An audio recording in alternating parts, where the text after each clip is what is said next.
The war room fell into a tense hush as the holographic image of planet XJ-12 spun slowly in midair.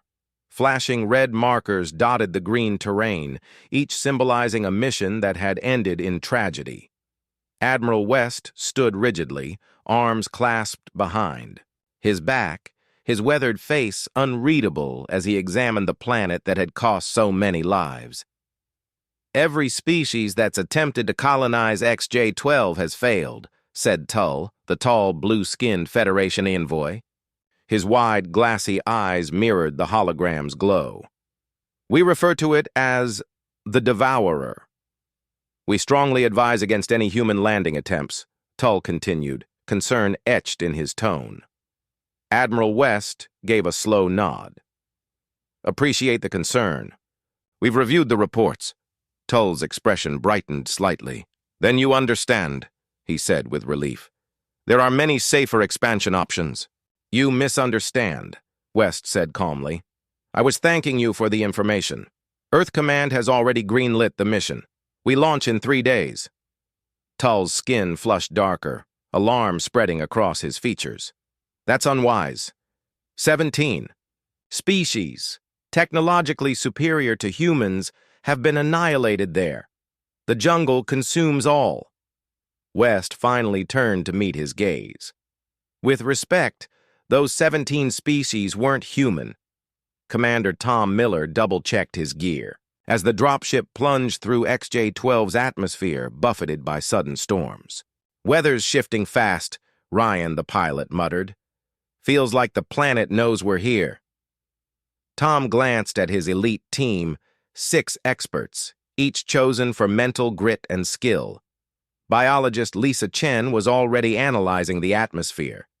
Mike, their weapons expert, inspected his rifle with habitual precision. The twin engineers, Ben and Jay, were calibrating tools, while Kate, their medic, reviewed emergency protocols. "Remember," Tom told them, "we're not here to wage war. This is recon. We study, collect data, and leave in 10 days. The Federation lost 17 species here. Our job is to understand why." Their ship touched down in a cramped clearing, the only one available in the thick jungle. As the hatch opened, humid air rushed in, thick with cloying, unfamiliar scents. "Oxygen levels are high," Lisa noted. "And a lot of unknown compounds. Nothing immediately toxic." Tom stepped out first, his boots sinking slightly into the rich, dark earth.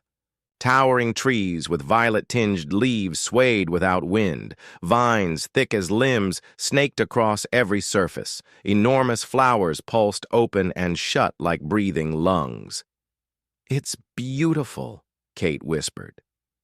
"Pretty things kill just as quick," Mike replied, weapon raised as he scanned the tree line. Tom ordered sensor arrays deployed to monitor movement and environmental changes. By nightfall, they had a fortified base with early warning systems in place.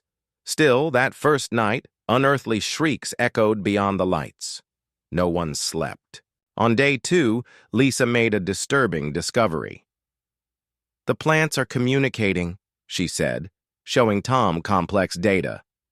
"Not like Earth's chemical signaling. This is faster, more intricate. Like a nervous system spanning the whole jungle." "You're saying it's all connected?" Tom asked. "Yes. Or many organisms working in seamless coordination. It explains how prior teams were overwhelmed so quickly. If one part of the jungle detects intruders, the rest responds almost instantly." "So the jungle knows we're here." Lisa nodded grimly. "It's watching us." That evening, the jungle struck, not with claws or fangs, but pollen. A yellow mist blanketed their camp, triggering violent allergic reactions. Kate rushed to administer treatments as the team scrambled to don filtration masks. "This wasn't..." "Present an hour ago," Lisa said, sampling spores. "The jungle synthesized it, specifically for us. It's testing us." By day 5, attacks escalated. Vines crept toward their camp with uncanny speed, slashed back each morning only to return. By night, Acid-filled insects rained from above, destroying equipment. Even the ground betrayed them, shifting unexpectedly beneath their feet. Federation records showed most expeditions failed within a week. Tom's crew, however, adapted. They rotated watches, upgraded defenses, and worked in pairs. But on day 7, Ben vanished. He'd been checking a sensor just 20 feet from camp when the soil liquefied. 1 second he was standing, the next gone, sucked under. His screams ended in seconds. When the ground solidified again, no trace remained. Jay had to be sedated. The rest of the team became hyper-vigilant, but morale was broken. "We need to evacuate," Kate told Tom that night. "This place isn't just hostile, it's sentient. It's learning faster than we can adapt." Tom knew she was right. Still, he said, 2 more days. We need more data. Earth must understand what it's facing. On day 9, everything went silent. No attacks, no strange weather, no pollen. The calm unnerved them more than the chaos. "It's regrouping," Lisa said, not looking up. She'd been analyzing new soil samples. "These cells are shifting structures again. The jungle isn't giving up, it's preparing something worse." That night, Lisa burst into the command tent, eyes wide. "The plants are producing a new airborne toxin," she said breathlessly. "It bypasses our current filters, targets the nervous system. It paralyzes, but keeps victims conscious." "How long do we have?" Tom asked. "Hours. Maybe less." Tom gave the order. "Evacuate. Take only critical data and gear." As the team packed, Ryan's panicked voice came over the comms. "Commander, the ship's hull is dissolving." Tom sprinted to the clearing. The dropship's outer shell was covered in a translucent green slime, slowly melting the metal. "It's destroying the alloy. On purpose," Ryan said. "How long to fix it?" Ryan shook his head. "Too long. The jungle analyzed our ship and grew something designed to destroy it." Tom looked up, realizing the canopy above had grown denser. Vines now ringed the camp like a noose. "Back to camp," he ordered. "We dig in. We signal for emergency extraction." Now we understand why the Federation was so scared. That night, the jungle's true assault began. Armored beasts charged their perimeter. Spores rained down, paralyzing and choking. The earth split into pits. Mike held the front with plasma. Fire. Kate treated wounds while dodging danger. Lisa reworked air filters. Jay deployed combat drones. Tom sent one last message to Earth before the signal went dead. XJ-12 is more hostile than projected. The ecosystem is unified, intelligent. Send reinforcements with biowarfare experts. Lisa found key data. The jungle acts like an immune system. It doesn't just kill, it adapts. We need immunologists. And we need to be ready for war. Then, silence. The Federation marked Earth's mission as lost, another name added to the Devourer's record. They assumed humanity would retreat like the others. They were wrong. Lisa Chen awoke inside a sterile medical pod, heart monitors beeping softly. Her arms were bandaged, her lungs aided by a mask. At first, she thought she was still trapped on XJ-12. Then a calm face appeared above her, an older man in a lab coat. "You're safe, Dr. Chen," he said gently. "You're on Earth Station Alpha." "I'm Dr. Wilson." She tried to speak. Her throat burned. He helped her sip water. "The others?" she asked. His smile faded. "You were the only survivor. We found you sealed inside a cave with a protective barrier you'd built." Flashes returned, Tom ordering. Her to run with the samples as the others held the line. Sealing herself inside with dwindling supplies.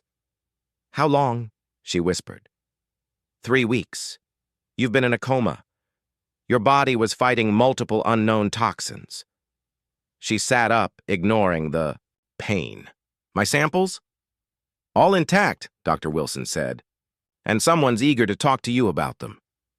General Marcus Reed wasn't what she expected. Thin, bespectacled, with a gentle demeanor. His office walls were lined with earth plants in glass cases. "Dr. Chen," he said, rising. "I'm grateful you made it." "General," Lisa nodded, still weak but mentally sharp. "You want to know about XJ-12? "Yes, specifically, how you survived." He gestured to a display of her data. "Your theory about the jungle as an immune system, it's compelling." Lisa studied the screen. "It's not just behavior. The whole planet functions as a single entity. Trees, animals, insects, they're all like cells. They eliminate intruders the way a body kills infection." Marcus nodded. "That's why the Devourer has stopped every other species. It learns from each invasion, evolves." "But that's also its flaw," Lisa said, leaning forward.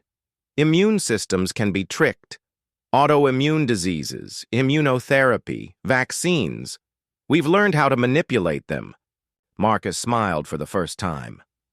"That's why you're leading our next initiative, Operation Immune Response." Within 6 months, a high-security facility was built beneath the Rockies. Lisa led a team of elite scientists, botanists, zoologists, military strategists, and immunologists. Among them, Dr. Robert Park became her closest ally. They spent endless hours testing, simulating, probing the jungle's logic.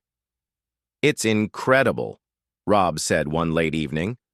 "Even isolated, the samples adapt. Look, this vine produces acid when exposed to our metals." Lisa watched the footage. "And look, it remembers. The second exposure, it reacts faster. But if we change the alloy's structure slightly..." They reran the test. This time, the vine struggled, its reactions delayed. "That's it," Lisa whispered. "That's how we get in. We need to confuse its immune... adapting, but not fast enough to detect us in time. The infiltration teams are being treated as low-priority anomalies rather than high-priority threats." Marcus frowned. "How long before it catches on?" Lisa zoomed in on the data from Jack's sector. "Hard to say. The immune system analogy helps, but the jungle's responses have elements of machine learning. Once it recognizes the infiltration pattern, it might adapt faster than expected. That's why Phase 3 has to start before detection." "You're saying we dose the planet before it knows we're there?" "Exactly," Lisa nodded. "Just like introducing immunosuppressants after an organ transplant. We're not just confusing it. We're rewriting how it categorizes foreign cells. We're retraining its defense logic." "Prep the teams," Marcus ordered. "I want every infiltration unit ready to deploy the reprogramming compounds within the next 24 hours. On the ground, Jack watched as his squad set up the first compound dispersal node. It looked like a flower made of glass and metal, petals opening to release fine particles into the air. The compounds, developed in secret labs back on Earth, were tailored to interface with the jungle's biosignaling networks, subtly altering its threat perception pathways. Scott scanned the perimeter. Still no reaction. "Good," Jack said. "That means the compounds are slipping through, just like us." But they all knew that wouldn't last. As the dispersal completed, the jungle began to change. Not violently, but subtly. The trees that had once leaned away now bent toward the human camp. Small insect-like drones, native to the planet, hovered nearby without attacking. The soil around the perimeter, once resistant, now seemed to accept the presence of their synthetic substrate. Jack activated his comm. "Alpha to command. Phase 3 deployment complete. Initial signs are promising." Back on the command ship, Lisa watched as the data lit up in real time. "Look," she said, pointing to the neural mapping overlay of the jungle's signaling system. "Connections are being rerouted. It's not labeling them as hostile anymore." Marcus stepped forward. "Is it working?" Lisa gave a small smile. "Not just working, it's learning. They weren't just surviving the jungle, they were teaching it. And for the first time in history, XJ-12 didn't fight back. It's still allocating over 70% of its resources to the decoy drones. It hasn't identified our actual presence yet. How long can we keep that advantage? Marcus asked. Based on current models, 5 to 7 days, Rob replied. That's when it'll begin detecting irregularities around our real base zones. That's also when we initiate Phase 3. He pointed to a digital panel displaying charts and molecular diagrams. These are the biocompounds we've developed. They're ready. Once the jungle becomes suspicious, we'll introduce them gradually into the surrounding soil. They'll hide us? Marcus asked. Not exactly, Lisa said. It's more like altering the immune response. Think of it as teaching a body that peanuts aren't a threat, rather than trying to sneak past it. On day 5, Jack's team reported the first shifts. Leaves from nearby trees began subtly leaning toward their camp. Small insect-like organisms appeared near the perimeter, observing, probing. Phase 3 authorization confirmed, came the command transmission. Jack supervised the deployment himself. The canisters, buried in measured intervals, released engineered bioagents into the earth, less like weapons, more like carefully crafted inoculations. How do we know if it's working? Scott asked, watching the soil absorb the compound. If it's working, Jack answered, nothing happens. That's what we want. The jungle forgets we're foreign. By day 15, all 12 bases remained intact, already exceeding prior survival records for any alien expedition on XJ-12. The jungle had become aware of them, but its responses were inconsistent. Some areas showed total indifference. Inside the orbiting command vessel, Lisa showed General Marcus the new readings with excitement. Look, vegetation around Base Gamma is growing toward the camp now, not retreating. So we've won? Marcus asked. Not quite, Lisa warned. We're progressing, but this planet's defense systems are layered. Some zones remain extremely hostile. Her warning proved timely. An emergency signal came in from Base Delta. The jungle had attacked, fiercely and without warning. New predator species had emerged, armored, resilient, and accompanied by plants releasing neurotoxic spores that penetrated human suits. It's adapting, Rob said grimly. These are tailored responses to our methods. Lisa nodded. Just like immune systems produce new antibodies. We knew this might happen. She turned to Marcus. It's time. We need the contingency plan. The pulse. By day 21, Jack's team received updated directives. Deploy hybrid devices. EM pulse generators laced with aggressive biological agents. The goal: disrupt jungle-wide communication, then flood the soil with reprogramming agents during the gap. This is dangerous, Scott said as they activated the final device. If this fails, the jungle retaliates harder. Jack glanced at the canopy, where the purple-veined leaves loomed like watchers. Then we don't play its game. We change it. At day 25, all 12 bases initiated synchronized pulses. On the command ship, Lisa, Rob, and Marcus watched as countdowns reached 0. 3, 2, 1, now, Lisa called. Simultaneously, electromagnetic surges rippled across the planet. For a heartbeat, everything went still. The jungle hushed. For 3 days, the silence held. The trees ceased shifting. Predators withdrew. The violent weather, previously an ally of the jungle, calmed. At Base Alpha, Jack paced the camp's outer boundary. His instincts itched. Officially, they had passed the 30-day mark, breaking all prior records. But Jack didn't feel victorious. Something's coming, he said to Scott, eyes on the canopy. It's not dead. It's thinking. The scientists say the pulse disrupted its neural network, Scott replied. But only temporarily. When it recovers, Jack said quietly, it'll come back sharper. Back aboard the command ship, Commander Anna Wright had taken over in Marcus's absence. A decorated veteran and ex-xenobiologist, she held both military and scientific respect. The pulse exceeded expectations, Lisa explained in the morning briefing. 40% of the planetary defense system is offline, and the bioagents have spread farther than anticipated. But? Anna asked. But it's starting to recover, Rob finished. And when a complex system like this rebuilds, it tends to come back different. Anna frowned. Different how? We don't know, Lisa said uneasily. That's the problem. We've never stressed the jungle this way before. As if on cue, alarms blared. A technician called, out from the console. Commander, we've got massive biological activity near Base Epsilon. The display filled with thermal scans, waves of heat signatures rushing toward Epsilon from every direction. Hundreds, then thousands, unified. Put Harris on, Anna ordered. The screen split.